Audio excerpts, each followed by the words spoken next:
여보, 꼭 행복하게 해줄게. 30년 나는 무엇을 위해 살았을까? 1994년 4월 벚꽃이 흩날리던 봄날. 28배 시연주는 하얀 웨딩드레스를 입고 김민석과 결혼식을 올렸습니다. 작은 예식장이었지만 행복으로 가득했습니다. 민석은 연주의 손을 꼭 잡으며 말했습니다. 나를 믿어줘. 연주는 믿었습니다. 민석이 야심찬 사업가라는 것을, 언젠가는 성공할 거라는 것을, 그리고 자신이 그의 곁에서 힘이 되어줄 수 있다는 것을. 1995년 첫 딸 하은이가 태어났습니다. 작은 아기를 안고 있을 때 연주는 세상을 다 가진 것 같았습니다. 우리 하은이 행복하게 키워주자. 민석도 딸을 안고 울었습니다. 하지만 행복은 오래가지 못했습니다. 1996년 민석이 서울 구로구에 작은 식당을 차렸습니다. 이번엔 정말 잘 될 거야. 이 근처에 공장이 많아서 점심시간엔 사람들로 붐빌 거야. 하지만 현실은 달랐습니다. 식당 위치가 지하 골목 안쪽이라 사람들이 잘 찾지 못했습니다. 지나가는 사람들도 여기 식당이 있었어? 하며 지나쳤습니다. 6개월 만에 월세를 내지 못하고 문을 닫았습니다. 미안해, 여보. 내가 위치를 잘못 봤어. 민석이 눈물을 흘렸습니다. 연주는 그의 등을 쓰다듬으며 말했습니다. 괜찮아요. 다시 시작하면 되죠. 1998년 IMF 외환위기가 터진 그해 민석은 프랜차이즈 통닭집을 차렸습니다. 이번엔 검증된 브랜드니까 안전해. 본사에서 다 지원해준대. 하지만 본사가 말한 것과 현실은 너무 달랐습니다. 재료비는 비싸고 본부 지원은 없고 경쟁은 치열했습니다. 1년을 버티다 결국 문을 닫았습니다. 새벽 5시 알람이 울리면 연주는 벌떡 일어났습니다. 아직 어두운 새벽 찬바람이 불어도 두꺼운 외투를 입고 집을 나섰습니다. 새벽 배송 일이었습니다. 우유, 신문, 택배, 무거운 짐을 들고 아파트 계단을 오르내렸습니다.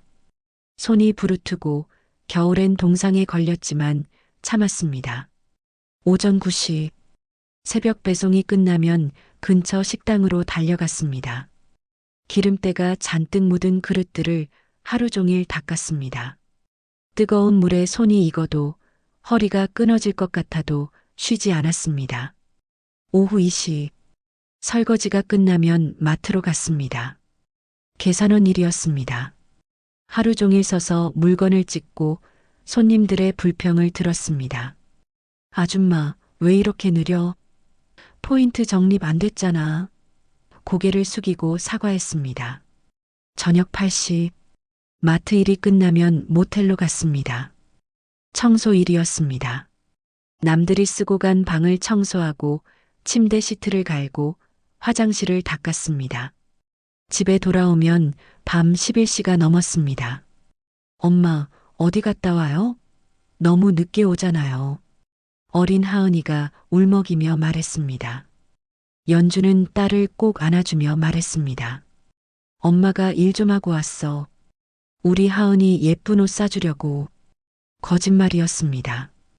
번 돈은 모두 남편의 사업빚을 갚는데 들어갔습니다.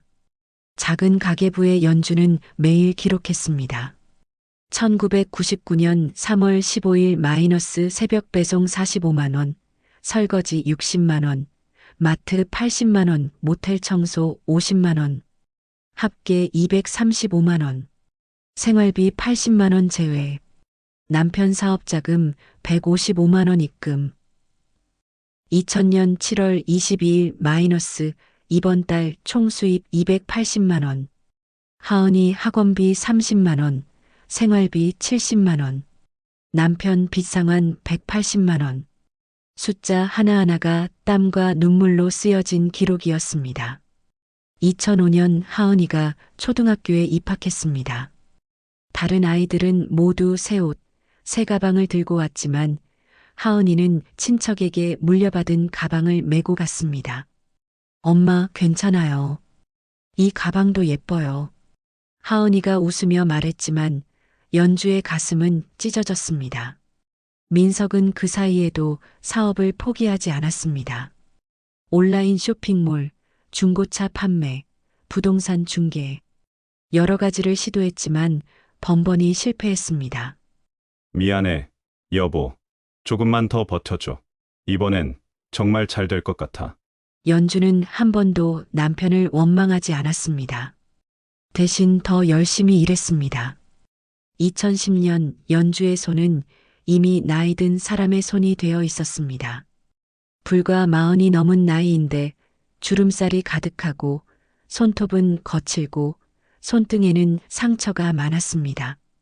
친구들이 가끔 연락했습니다.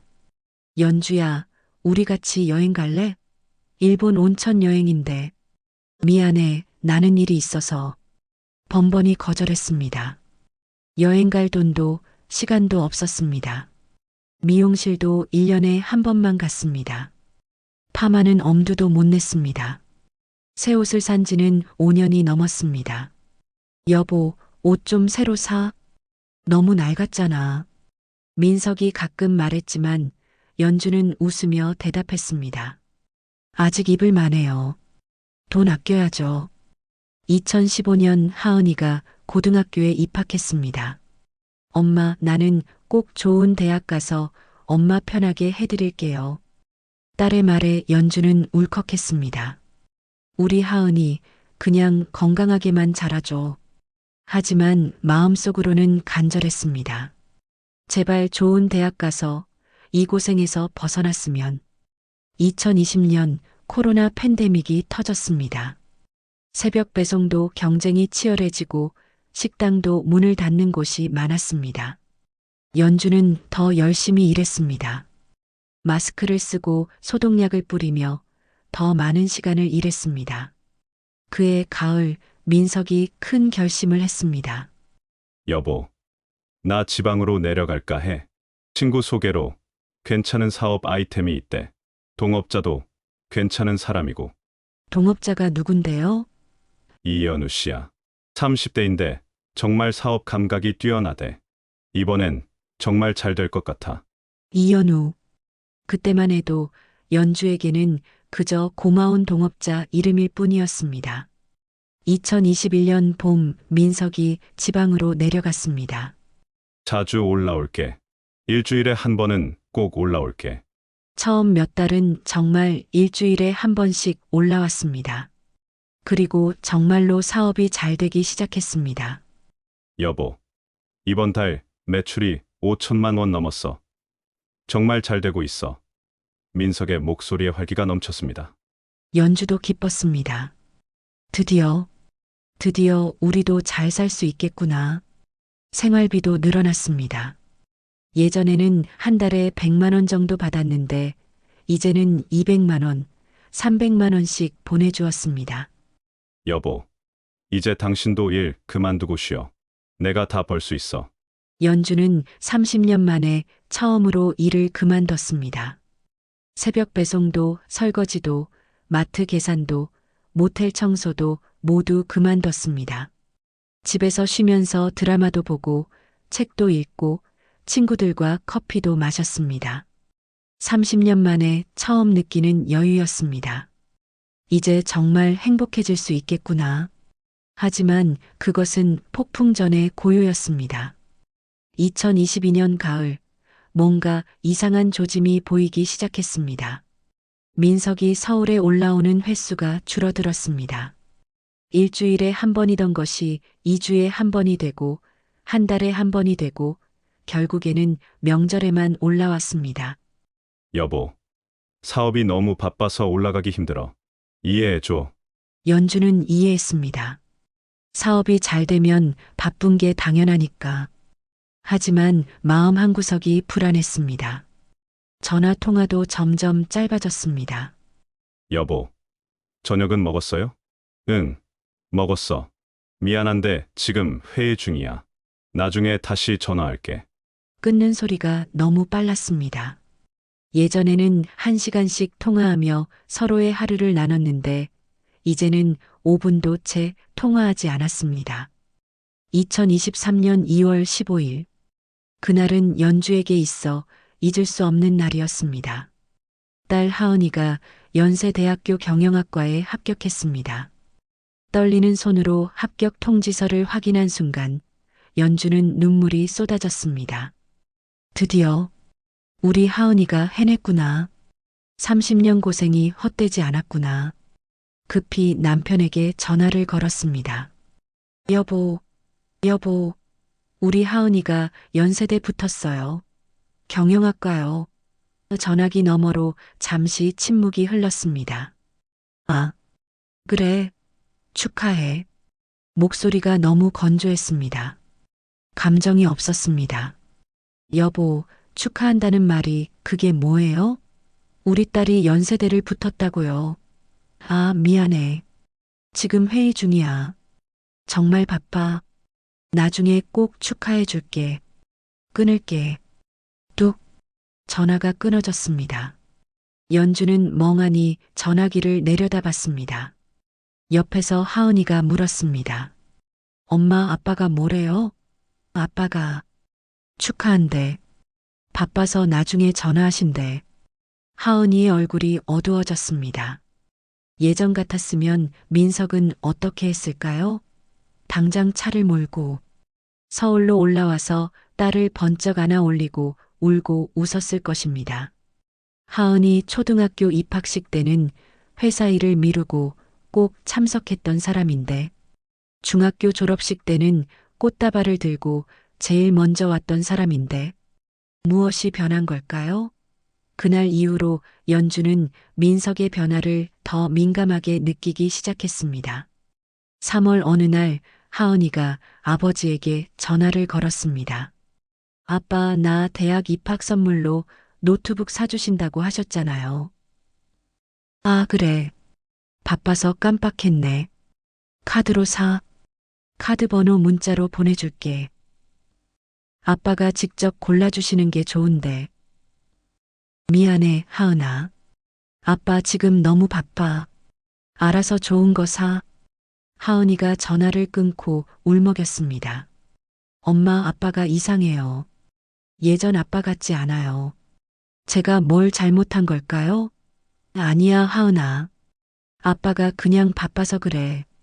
하지만 연주도 확신이 없었습니다. 4월, 연주는 남편에게 지방으로 내려가겠다고 말했습니다. 여보, 제가 이번 주말에 내려갈게요. 당신 밥도 챙겨주고 집도 정리해주고. 아, 그게 이번 주말은 안 돼. 중요한 출장이 있어서 집에 없을 거야. 그럼 다음 주는요?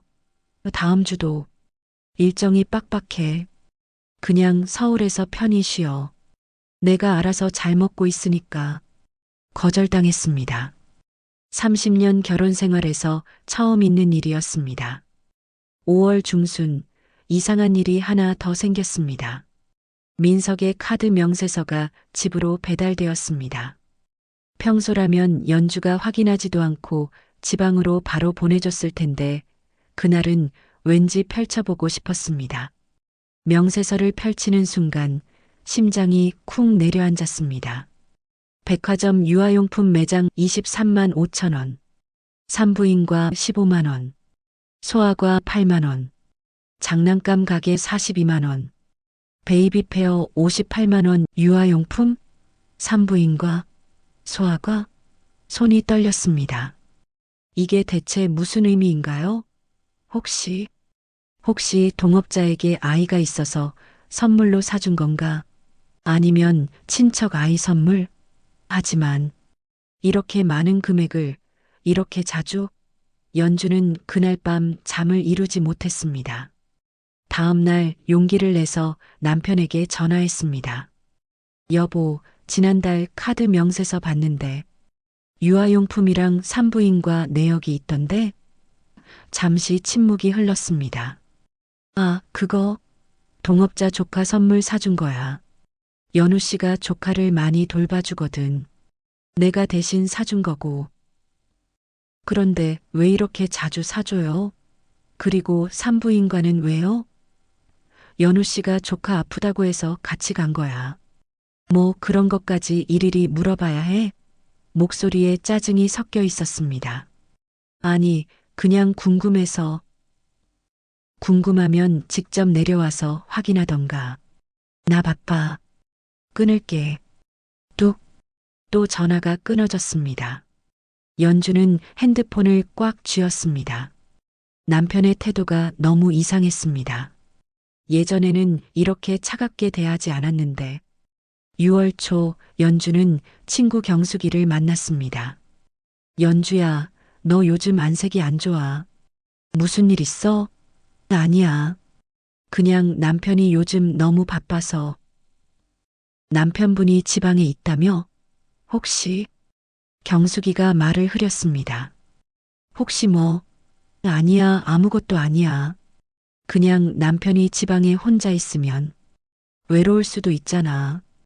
경숙이의 말이 연주의 불안을 더 키웠습니다. 그날 밤 연주는 결심했습니다. 직접 내려가 봐야겠다. 미리 말하지 말고 깜짝 방문해야겠다. 30년을 함께 산 아내의 본능이 강하게 경고하고 있었습니다. 뭔가 잘못되고 있다고. 2024년 6월 15일 토요일, 연주는 새벽부터 일어나 짐을 쌌습니다. 남편이 좋아하는 된장찌개 재료, 깨끗한 속옷과 양말, 그리고 30년 동안 써온 낡은 가계부. 왜 가계부를 챙겼는지는 스스로도 알 수 없었습니다. 그냥 필요할 것 같았습니다. 서울역에서 KTX를 탔습니다. 2시간 동안 창밖을 바라보며 온갖 생각이 들었습니다. 내가 과민 반응하는 걸까? 남편이 정말 바빠서 그런 걸까? 혹시 가서 보면 아무것도 아닐까? 하지만 마음 한구석의 불안감은 사라지지 않았습니다. 오후 2시 남편이 사는 도시에 도착했습니다. 택시를 타고 남편이 알려준 주소로 향했습니다. 아파트로 가주세요. 네, 알겠습니다. 택시가 아파트 단지 앞에 멈췄습니다. 깔끔하고 새로 지은 아파트였습니다. 32평형. 남편 혼자 살기에는 너무 큰 평수였습니다. 엘리베이터를 타고 15층으로 올라갔습니다. 심장이 두근두근 뛰었습니다. 1502호 앞. 초인종을 누르기 전에 잠시 망설였습니다. 그냥 전화할까? 아니야, 이미 여기까지 왔는데. 띵동. 초인종을 눌렀습니다. 안에서 발걸음 소리가 들렸습니다. 여자의 목소리가 들렸습니다. 누구세요? 여자 목소리. 연주의 심장이 빠르게 뛰기 시작했습니다. 문이 열렸습니다. 그 순간 시간이 멈춘 것 같았습니다. 문을 연 건 30대 후반으로 보이는 여자였습니다. 깔끔하게 차려입고 화장도 연하게 한 예쁜 얼굴. 그녀는 연주를 보고 눈이 커졌습니다. 누구세요? 연주가 떨리는 목소리로 대답했습니다. 저, 김민석 아내인데요. 여자의 얼굴이 순식간에 하얗게 질렸습니다. 손에 들고 있던 물컵이 바닥에 떨어져 깨졌습니다. 저는 이현우예요. 민석 씨 동업자. 그때였습니다. 집안 거실 쪽에서 아이의 목소리가 들렸습니다. 엄마, 아빠 언제 와? 연주의 다리에서 힘이 빠졌습니다. 벽에 손을 짚어야 했습니다. 뒤뚱뒤뚱 걸어 나온 아이. 2살쯤 되어 보이는 남자아이. 큰 눈, 오똑한 코, 작은 입. 남편 김민석을 꼭 닮은 얼굴. 현관복도 끝에서 민석이 나타났습니다. 한 손에는 붉은 장미꽃 한 다발, 다른 손에는 백화점 쇼핑백을 가득 들고 있었습니다. 민석이 연주를 보는 순간 얼굴에서 모든 혈색이 사라졌습니다. 들고 있던 꽃과 쇼핑백이 바닥에 떨어졌습니다. 어떻게 여기를? 아이가 민석을 보고 기쁘게 달려갔습니다. 아빠, 그 한마디. 그 짧은 한마디가 연주의 30년 결혼 생활을 산산이 무너뜨렸습니다. 여보, 연주의 목소리가 떨렸습니다. 이 아이가 대체 누구 아이예요? 민석의 입술이 파르르 떨렸습니다. 그게 말이지. 연우 씨 조카야. 잠깐 돌봐주는 거고. 조카가 왜 당신을 아빠라고 부르죠? 더 이상 거짓말이 통하지 않았습니다. 이연우가 조심스럽게 입을 열었습니다. 형님, 정말 죄송합니다. 저도 처음엔 몰랐어요. 뭘 몰랐다는 거죠? 민석 씨가 이혼하셨다고 하셔서 저는 혼자 사신다고. 연주는 벽에 등을 기댔습니다. 현기증이 났습니다. 이혼했다고요? 우리가 언제 이혼했죠? 민석이 허둥지둥 말했습니다. 여보, 오해야. 내가 설명할게. 이건 30년이에요. 연주의 목소리가 낮게 깔렸습니다. 30년 동안 당신 사업 실패할 때마다 새벽부터 밤까지 일했어요. 손이 부르트고 허리가 아파도 참았어요. 한 번도 당신을 원망하지 않았어요. 그런데 눈물이 흘러내렸습니다. 그런데 이게 뭐예요? 다른 여자와 아이까지? 여보, 제발 들어봐. 이건 내가 의도한 게 아니야. 의도하지 않았다고요? 3년 동안 이중 생활을 하면서 연주의 목소리가 점점 커졌습니다. 제가 새벽 배송하면서 손이 얼어붙을 때, 식당에서 설거지하면서 허리가 끊어질 것 같을 때, 당신은 여기서 이렇게 행복하게 살고 있었던 거예요? 이연우가 울먹이며 말했습니다.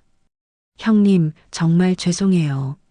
저도 3년 전에 민석 씨를 만났을 때 이혼하신 줄 알았어요. 혼자 사신다고, 외롭다고 하셔서. 그만해요. 연주가 손을 들어 막았습니다. 더 이상 듣고 싶지 않아요. 아이가 상황을 감지했는지 울기 시작했습니다. 엄마.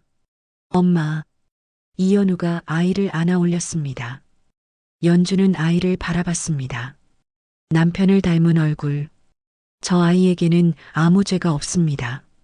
하지만 보는 것만으로도 가슴이 찢어졌습니다. 여보, 집에 가서 얘기하자. 응? 여기서 이러지 말고. 민석이 연주의 팔을 잡으려 했습니다. 손대지 마세요. 연주가 차갑게 말하며 팔을 뿌리쳤습니다. 이연우 씨. 네, 형님. 저를 형님이라고 부르지 마세요. 그리고 한 가지만 물어볼게요. 아이가 언제 태어났나요? 2022년 8월이에요. 2022년 8월. 연주가 머릿속으로 계산했습니다. 그렇다면 임신은 2021년 11월쯤.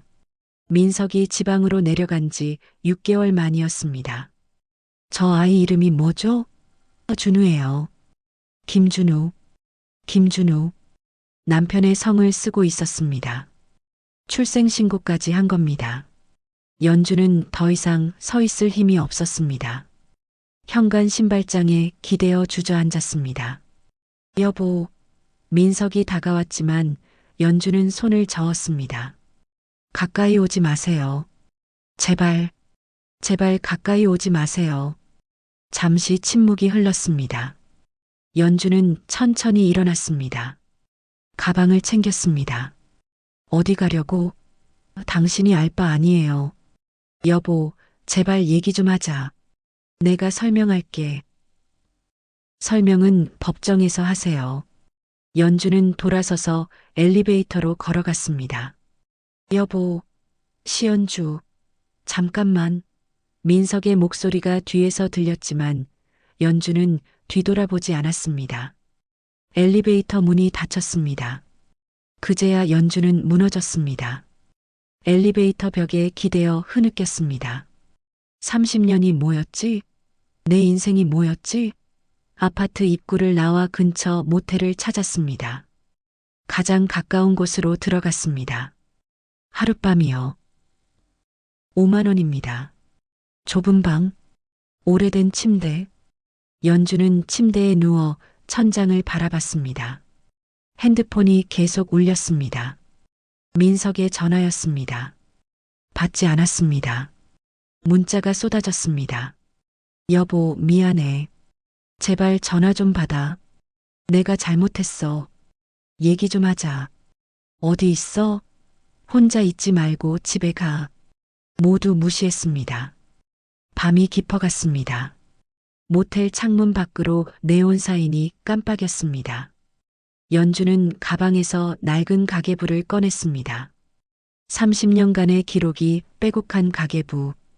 1999년 3월 15일 새벽 배송 45만 원, 설거지 60만 원, 마트 80만 원, 모텔 청소 50만 원, 남편 사업자금 155만 원 입금.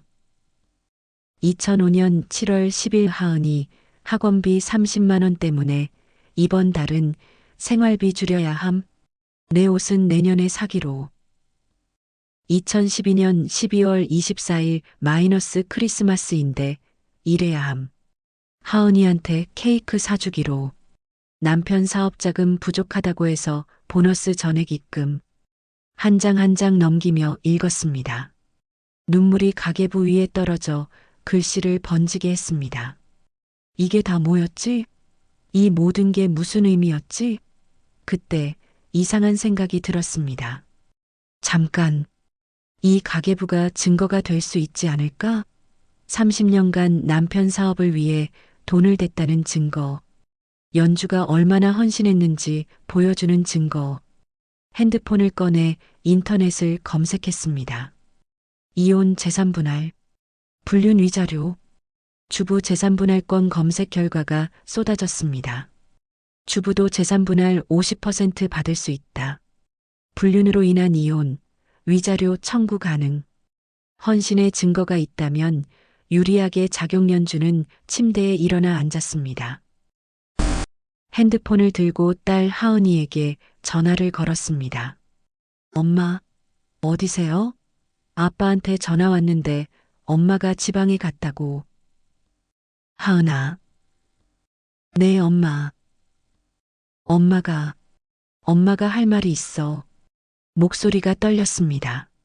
무슨 일 있어요? 엄마 목소리가 이상한데. 아빠가 다른 여자와 아이가 있어. 2살짜리 아들이 있더라. 전화 너머로 침묵이 흘렀습니다. 하은아, 미안해. 엄마가 제대로 지키지 못했어. 우리 가정을. 그때 하은이의 목소리가 들렸습니다. 단호하고 확고한 목소리였습니다. 엄마. 응. 이혼하세요. 뭐? 엄마, 이혼하세요. 그런 아빠와는 더 이상 한 집에서 살 수 없어요. 연주는 눈물이 쏟아졌습니다. 걱정했던 것과 달리 딸이 오히려 자신을 지지해주고 있었습니다. 엄마가 30년 동안 얼마나 고생하셨는지 저도 다 봤어요. 새벽부터 일하시고 손이 부르트고 그러면서도 저한테는 항상 웃으시고 그런 엄마한테 저런 짓을 하다니. 하은이의 목소리도 떨렸습니다. 엄마, 법적으로 대응하세요. 제가 도울게요. 제가 변호사 알아볼게요. 하은아, 고마워. 정말 고마워. 엄마가 뭐가 고마워요? 당연한 거죠. 엄마, 오늘 거기서 주무시지 말고 서울로 올라오세요. 제가 역으로 마중 나갈게요. 응, 그래. 내일 아침에 올라갈게. 전화를 끊고 나니 마음이 조금 가벼워졌습니다.